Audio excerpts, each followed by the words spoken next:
Welcome to The Explainer. Today, we are literally putting humanity on trial. And the question at stake is huge. What comes after us? But let's start with the question for you. Are we, one of the last pure humans? I know, it sounds like something straight out of a sci-fi movie, but this question, it gets right to the heart of everything we're talking about today. So in this courtroom of ideas, we've got two brilliant minds about to go head-to-head arguing for the very soul of our species. Are we on the brink of some glorious upgrade, or are we just quietly becoming obsolete? All right, so in one corner, we've got the futurist, Ray Kurzweil. His take? We're going to merge with AI and live forever. And in the other corner, you have the historian, Yuval Noah Harari. He's got a much more sobering view. We're just hackable animals, and our time is pretty much up. Okay, let's get into it. We're going to start with the case for a radically utopian future. This is Ray Kurzweil's vision. So, before you write this all off as just total fantasy, you got to look at the guy's track record. Kurzweil claims that a staggering 86% of his predictions, all 147 of them, have come true, right on schedule. He's so confident because he believes progress isn't a straight line, it's exponential. It just keeps getting faster and faster. It's how he knew a computer would beat the world's best chess player by the year 2000. And yeah, it actually happened 3 years early.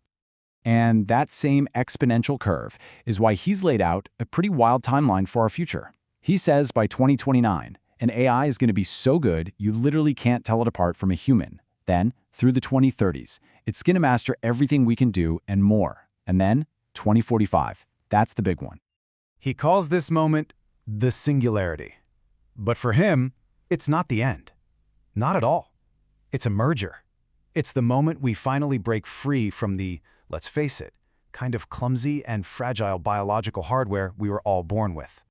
So he's picturing a future where our brains aren't replaced, they're just radically expanded. I mean, just think about that for a second. Your mind connected directly to the cloud. Your intelligence just multiplied. Your potential totally unlocked. For Kurzweil, this isn't the end of being human. It's the next step in our evolution. Okay, so that's the optimistic view. Now, let's hear the counter-argument. Yuval Noah Harari doesn't look to the future of technology for his answers. No, he grounds his vision in our deep biological past. And to get what's coming, Harari says we have to remember what we are. At our core, we're animals, part of the great ape family. And for most of our history, we were, pretty insignificant creatures. This handprint right here, it's a powerful reminder of those really humble biological roots. So Harari's point is that we're not facing some big Hollywood apocalypse with killer robots. Nah, it's much quieter than that. It's a gradual upgrade, just a series of small changes that are going to add up until we become something that isn't really human anymore. So, you gotta ask, how did we go from being this random ape to running the whole planet? Harari's answer is pretty simple. Stories. Our unique ability to use language to create and believe in shared fictions. Think about it. Gods, nations, money. None of these things are physically real, but because we all agree they're real, they have immense power to shape our world and help us cooperate. And right now, Harari says there's a powerful new story, a new fiction taking over. He calls it dataism. In this new worldview, your personal experiences don't matter as much as turning them into data. You experience something, you record it. You record it, you upload it. You upload it, you share it. We're all basically becoming tiny little chips in one massive, global data processing system. All right, so we've got these two incredibly powerful, totally conflicting visions of our future. On one hand, a tech utopia. On the other, biological oblivion. Let's put them head to head. So, the big question is, the singularity. Is it this amazing utopia that's going to elevate us beyond all our limits? Or is Harari right? Is it going to create a world so completely alien that everything we think of as the human experience just becomes totally meaningless? For Kurzweil, the answer is obvious. The singularity is the ultimate act of human creativity. It's not the end of us. It's the culmination of us. It's how we finally overcome our own frailty and achieve our true potential. But Harari's take is, honestly, it's chilling. He argues that the new beings we create, our inheritors, they're going to be so different from us, so godlike, that we won't even be able to comprehend their thoughts or emotions. We'll be to them what Neanderthals are to us, just a primitive, outdated model. And that brings us right back to where we started, back to that first question.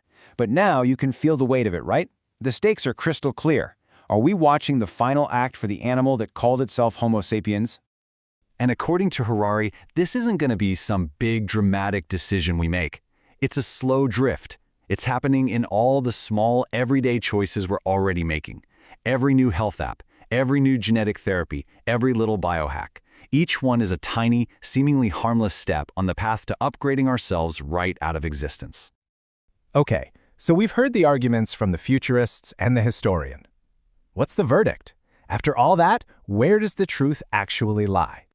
At the end of the day, it really boils down to this one question, doesn't it? Is AI our successor, or is it our tool? Is it just a really powerful thing we'll control, like Kurzweil thinks, or is it destined to replace us, just like Harari fears? Well, maybe the verdict is that they're both right. The two ideas aren't mutually exclusive. You see, AI is our tool, but it's a tool so powerful, so unlike anything we've ever created that it's the tool that will create our successor. The tool and the successor. They might just be one and the same thing. And that brings us to the ultimate challenge, summed up perfectly by Harari. The real question isn't what do we want to become, but what do we want to want? I mean, if we're about to get the power to literally engineer our own desires, we'd better figure out which desires are worth having in the first place. So forget what you want to become for a second. The real question is, what do you want to want? Because that is the question that's going to define everything that comes next.